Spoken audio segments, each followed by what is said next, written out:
أعوذ بالله من الشيطان الرجيم. بسم الله الرحمن الرحيم. فلما فصل طالوت بالجنود قال إن الله مبتليكم بنهر، فمن شرب منه فليس مني، ومن لم يطعمه فإنه مني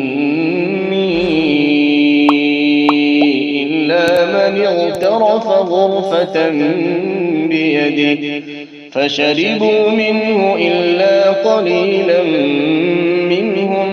فلما جاوزه هو والذين آمنوا معه قالوا لا طاقة لنا اليوم بجالوت وجنوده.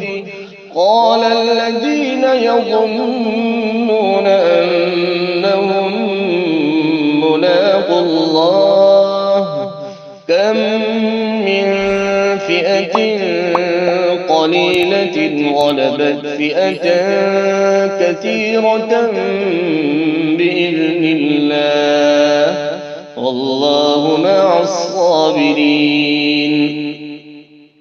ولما برزوا لجالوت وجنوده قالوا ربنا أفرغ علينا صبرا وثبت أقدامنا وانصرنا على القوم الكافرين. وثبت أقدامنا وانصرنا على القوم الكافرين. صبرا وثبت أقدامنا وانصرنا على القوم الكافرين. فهزموهم بإذن الله، وقتل داود جالوت وآتيه الله الملك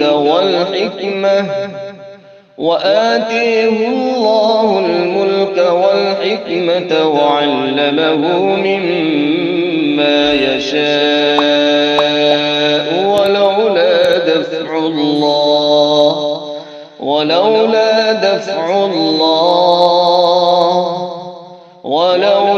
دفع الله الناس بعضهم ببعض لفسدت الأرض ولكن الله ذو فضل على العالمين.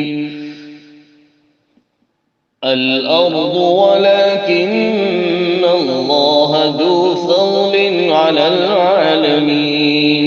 تلك آيات الله نتلوها عليك بالحق، وإنك لمن المرسلين.